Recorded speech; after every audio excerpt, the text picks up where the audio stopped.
Excelente. Então, vamos conversar então com esse teu primeiro questionamento, né? E confirmando essa tua informação. Será que tem validade, então, esse contrato de gaveta?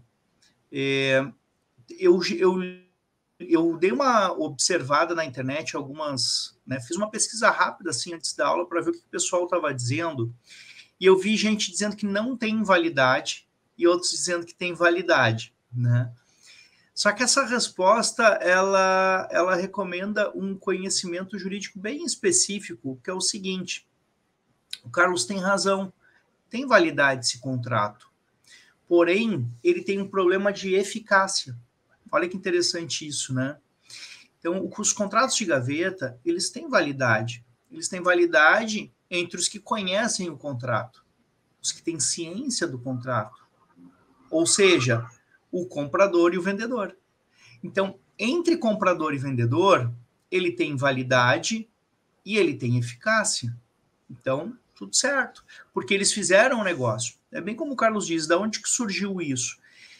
Tinham pessoas que tinham dificuldade de conseguir um financiamento, ou o financiamento já estava em andamento e seria mais caro mudar um financiamento para um contrato mais atual. E aí acabava ficando interessante, tanto para o vendedor, que podia vender um imóvel com um financiamento barato, né? Então, olha só, ele ia para o mercado com mais liquidez. Então, imagina o seguinte: eu quero vender o meu apartamento e ele tem um valor, né, de econômico atualizado. Eu comprei ele há 10 anos atrás, estou pagando um financiamento, tem mais 20 anos para frente, normalmente esses contratos são de 30 anos. E aí, daqui a pouco, o contrato que eu fiz era um contrato com uma vantagem, uma parcela pequena, né? Ele tem uma vantagem em relação aos contratos deste momento, que estão sendo firmados neste momento. O que acontece? Eu, além de conseguir um ágio em cima do meu imóvel, eu vou passar para a pessoa uma parcela que é baixa. Então, facilita a venda, né? Facilita a negociação.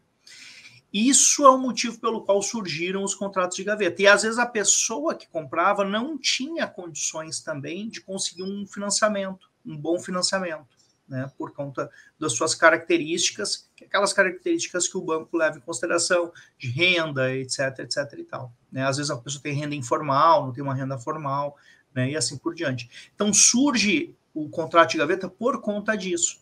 E ele passa a ser um fato. Né? E ele passa a ser um fato. Então, evidentemente, a jurisprudência teve que começar a lidar com esse fato, né? Porque o fato, que nem o Carlos disse, antigamente acontecia isso, mas e aí, como é que é o desfecho? O que acontece depois, né?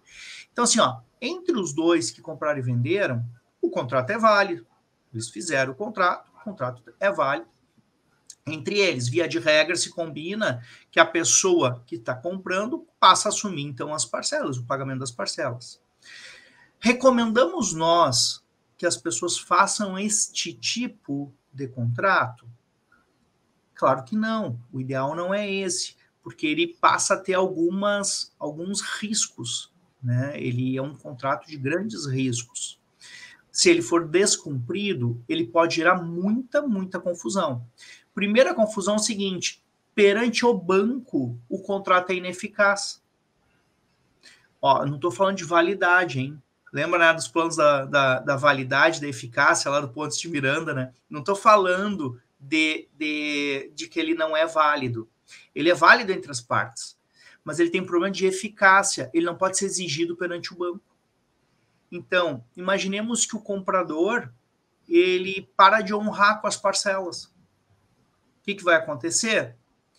O nosso vendedor vai ser negativado, vai sofrer execução em nome do mutuário. Aquele que está lá identificado no banco vai passar a sofrer com problemas de inadimplemento. E isso gera uma grande confusão. Né? Isso gera uma grande confusão. Isso do ponto de vista do vendedor.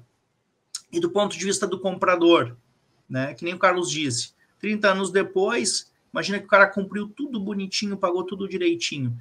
O comprador faleceu, tem sucessores, um está morando no Canadá, outro está morando no Pernambuco, e aí começa as dificuldades de regularização da transferência desse imóvel, né? Que são dificuldades de fato, né? Não regularidades de direito, porque aquele contrato vai ter valor, vai estar prevendo que ele vincula os sucessores.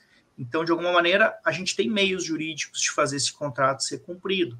Porém, ele tem uma dificuldade, de fato, que às vezes até a localização dessas pessoas, né? E aí vai precisar, claro, de advogado para orientação, para conseguir que isso seja realmente transferido. Então, o primeiro ponto, assim, que eu acho que é bacana desse tema, Carlos, da gente conversar um pouquinho, é isso. Do ponto de vista jurídico, separar validade de eficácia, para todo mundo ficar no mesmo ponto de conhecimento jurídico, né? Entender isso. Então, o banco tem uma garantia, aquela garantia está vinculada àquele imóvel, e essa garantia é perene, ela não vai se alterar por conta do contrato de gaveta, né? Então, quando ele for executar, ele vai executar o mutuário, não quer nem saber se tem contrato de gaveta ou não, vai levar a leilão e vai se pagar. E era isso, e acabou.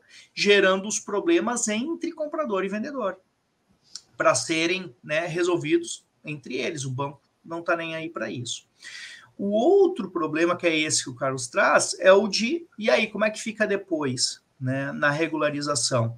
Se der tudo certinho, pode o banco transferir por um terceiro? Claro que o banco não vai conseguir fazer isso, né? Ele tem que ter justificativa jurídica para transferir para esse comprador, né? Existem maneiras de fazer isso, várias maneiras. E aí a gente vai poder conversar um pouquinho sobre isso. Quer fazer algumas ponderações, Carlos, sobre essa parte inicial? Não, professor, eu vou continuar ouvindo suas sábias ponderações. Não, tranquilo. Vai fazendo tuas intervenções aí, fica à vontade, tá? Ok, obrigado. Então, nesse momento, né, nesse segundo momento, que é o momento de cumprimento desse contrato de gaveta, aí a gente pode ter algumas variações a respeito de como fazê-lo cumprir.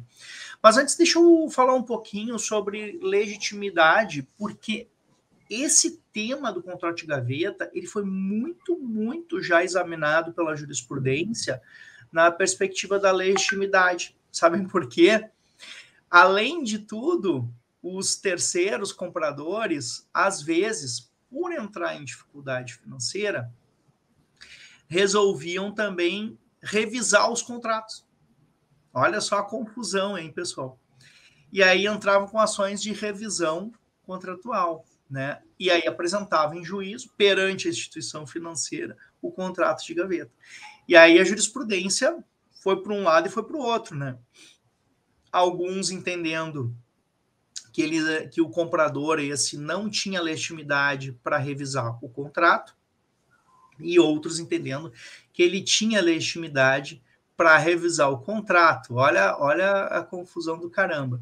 Então, isso nós temos hoje em dia, né, na jurisprudência do STJ, meio que, né, resolvido, tá, encaminhado. Né? Por quê?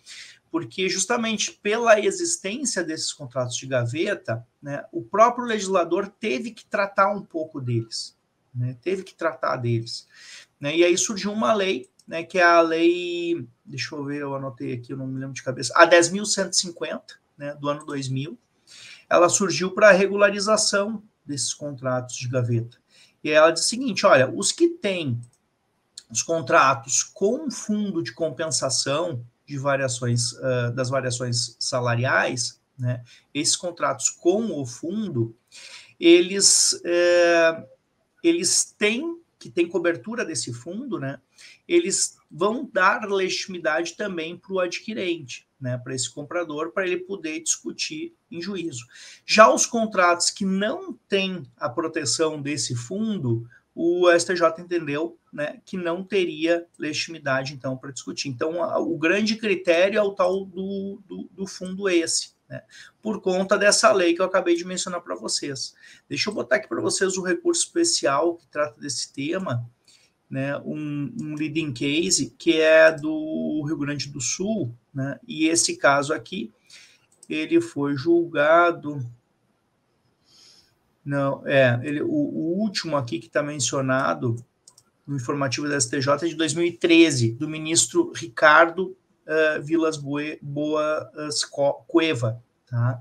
Então, o ministro Ricardo Cueva.